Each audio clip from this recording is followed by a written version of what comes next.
something's missing. And then you have to really think about, okay, if the cues are all there, what's missing it from making it more impactful? Like, oh, their kick drum needs to get reworked a little bit. Their vocal needs to get brought up more up front. Like the vocals being the vocal is not loud enough, so like it's submerging underneath the instruments and it's kind of fighting against this main part. So like it's about like getting the song to speak better, but then also like understanding what's making it work right now. Like what's fundamentally making the song feel good, enjoyable. Yeah. Like what's making it feel good right now? You're like, damn, this song feels great. And then there's some songs that don't feel great, right? And then you got to kind of think. That's why you need to have part right brain, part left brain, because your left brain, you need to have enough techniques in your arsenal to be able to fix things so that it can be more emotional and more connect to the listener. Because like the listener, they don't listen to things the way that we do. Like I went to a Kid Leroy show, and none of those kids are like thinking about the mix or they're thinking about the low. Like they don't think.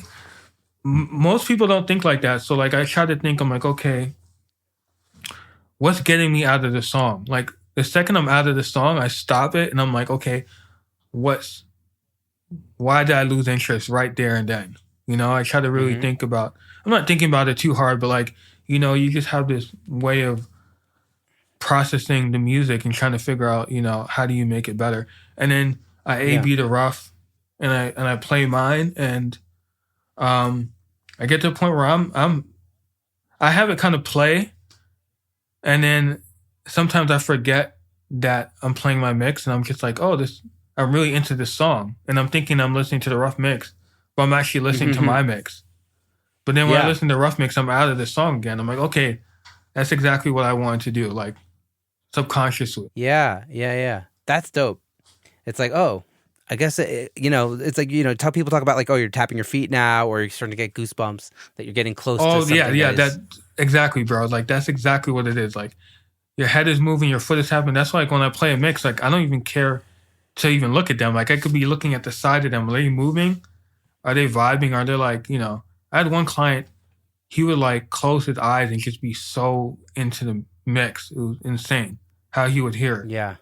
Because I'm not really hearing it the same way, but I'm like, at the same time, everyone experiences music differently. Some people really like dive into it. So I'm like, I always felt like, some engineers are like, oh, I'm not technical. Every day, like someone's like, I'm not technical. I don't know, like, you are technical. There's nothing wrong with having techniques and knowing what you're doing.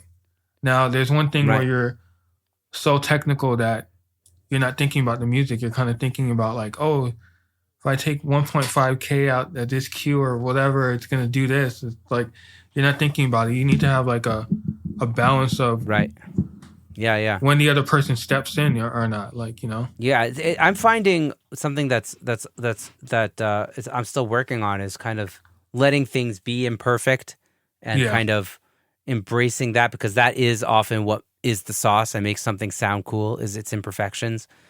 And, because we can hear it, we want to fix it, right? And it's like letting go of the need to fix it and just only fixing things that are really just taking away from the song, so to speak.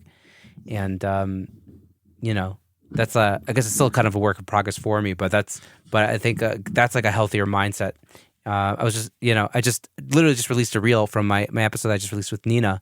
And she was talking about that. It's like, if you're only fixing problems, then you're not doing it right. You need to be able to fix problems while you're, getting into the feeling and the emotion of the record, Yeah, she's awesome. Like, that's like, yeah, she's so cool. And I was like, damn, that's it. That's it. And like, so for me, it's still a bit of a work in progress, but it's totally, but like now I have that in mind, of like, it doesn't need to sound perfect, but I can use these tools without it sounding perfect. Yeah. And that will be more perfect, Yeah. I think let's jump over to the sauce segment and people can kind of hear what you've been working on, and we can kind of talk maybe a little bit about something more specific in that department. Yeah. So you sent me a track called Caviar by, I hope I'm pronouncing this right, Cocoa and Butter and CL. Yeah, it's a CL song. I think Cocoa and Butter, like the dance group, it was a Korean Street Fighter, I think. Like a dance music competition thing. Yeah. Okay, so CL is the artist and Cocoa and Butter is the dance group. Got it. So I'm coming from I have zero knowledge about anything here position, but that's the song. But it's a cool song, so let's have a listen to it in for about 90 seconds. 90 seconds, and we'll talk about what went into it. Sound cool? Yeah. Caviar. I got caviar and champagne on your wanna bitch. Yeah, I got expensive taste, better but your lip. Better but your honest beef.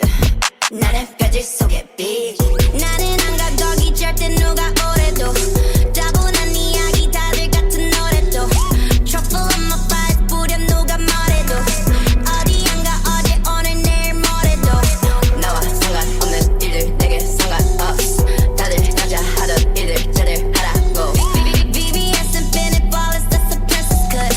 Bling bling chandelier got him real cut.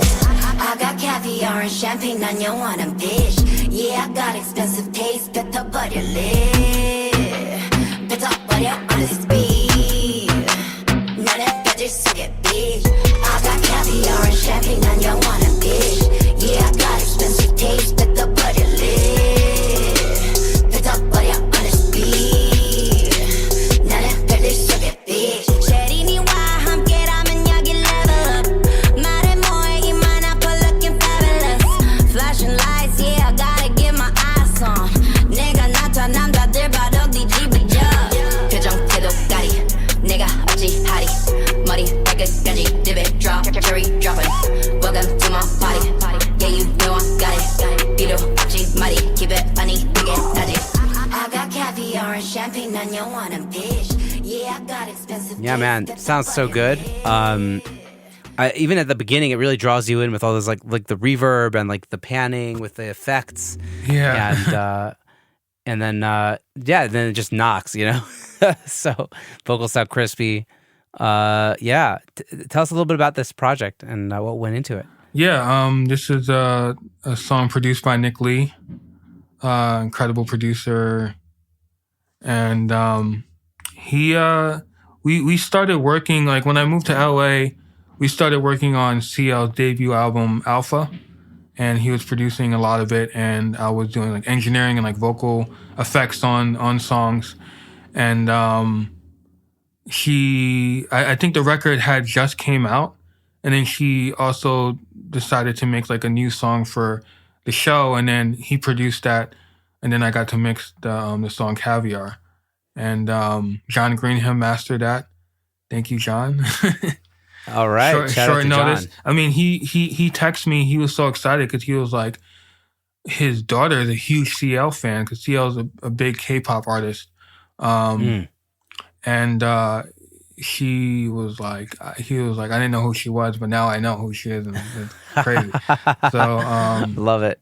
Yeah. So me and Nick were working on that, and also like Stray Kids mixed song called Up All Night with him. So yeah, it was typical Nick fashion. It comes in amazing, you know. It's already, I already know how he works, so when I mix, it's so modern. It just sounds like modern hip hop, you know. Yeah. It's so good. The vocals come in amazing, and it didn't take too long to mix. When you work with the same producer for such a long time, you kind of just know how they work. Yeah. And do you remember anything specific that you did in terms of like the mix, and I don't know, that maybe you kind of felt like you pulled a little bit more life out of it? Definitely, you know, like EQing. I like the Harrison EQs on the vocals. It's very nice filters on that. I'm trying to remember. This was a while ago. Like delays, I was doing special delay throws for each word. They're not the same. They're all different. They're all like custom for the word.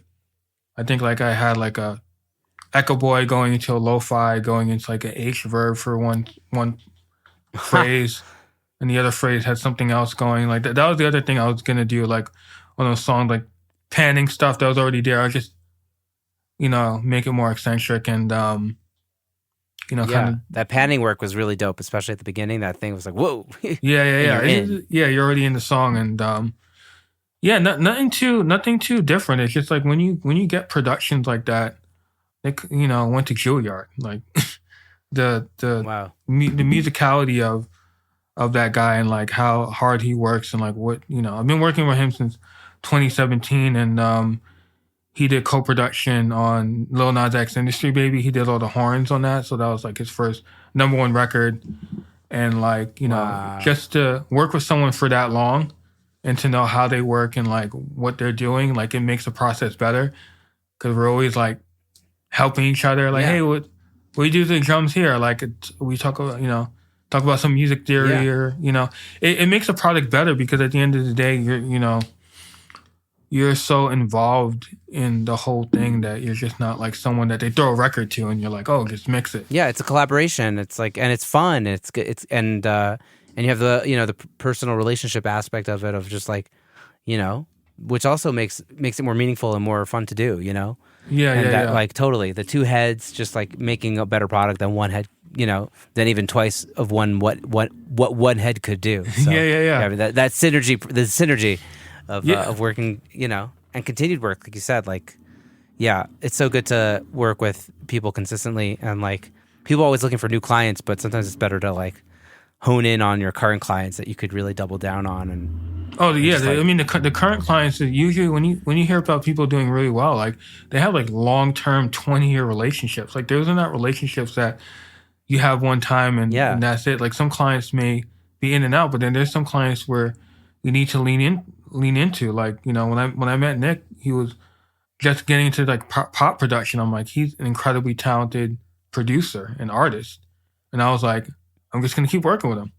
And that's what it was. It was just fun. It was fun, and once it's fun, and then it's also you still want to show and prove. There are clients that you work with, but also like you want to wow your clients no matter how long you've been working with them. Like absolutely 5 years, you're like, hey, damn, you're still putting in a lot of work, and we're always super honest with each other. And I think that helps as well. That's great. Yeah, being honest and putting in 100%, 10%, even when you've been working with the same person for so long. Like. That's the reason why they're working with you for so long. It's because you keep putting in 110%. Always, always. You never want to be like you have it. You always want to be like, I'm gonna work just as hard to make you happy and really knock it out the park. You want them to be super, super happy. Yeah. Yeah, you want to earn that trust over and over again. Yeah. Yeah, you can't really take shortcuts in this industry. You kind of have to just do everything you can to make it good, and then hopefully your portfolio speaks for itself. And that's, when you've put in everything you can. Yeah. Maybe got to be reasonable about how many projects you can do when you have that kind of more perfectionistic approach. But that's the thing, Yeah, you're doing it right. Yeah, you're just doing it right. And then also like having integrity, doing the best that you could do all the time. Even if you don't like a song or whatever, you can always say, I'm going to put my best foot forward. I'm going to do the best that I can no matter what, Yes. Like, I don't think a doctor is going to be like, hey, man, you're not my preferred client or my preferred patient. I think I'm going to just take it easy today. Like, they don't have that luxury. Too many warts on your feet. I don't want to deal with this. Yeah. No one, no one's gonna die if the song that like we have a job that we're blessed to have, and just work with awesome people and just keep your ego in check, and good things happen. Good things really just do happen when you kind of just let go, because I feel like good things more things happen to me that were good, when I just had no expectation. Like there's no expectation whatsoever. They're just like, I'm going to do the best that I can, and that's it. And whatever comes from it will come from it. But I'll just do the best, Yeah. I think that's something that like a lot of artists miss out on, is they try too hard with one song or one record, rather than just doing their best and moving on, and then doing their best again and putting out until something is like. It's interesting because like I started out as an artist, and I was a producer, artist, and I had a project and I spent like 9 months on it. So I put it out and it was good. Well, like decently received or whatever.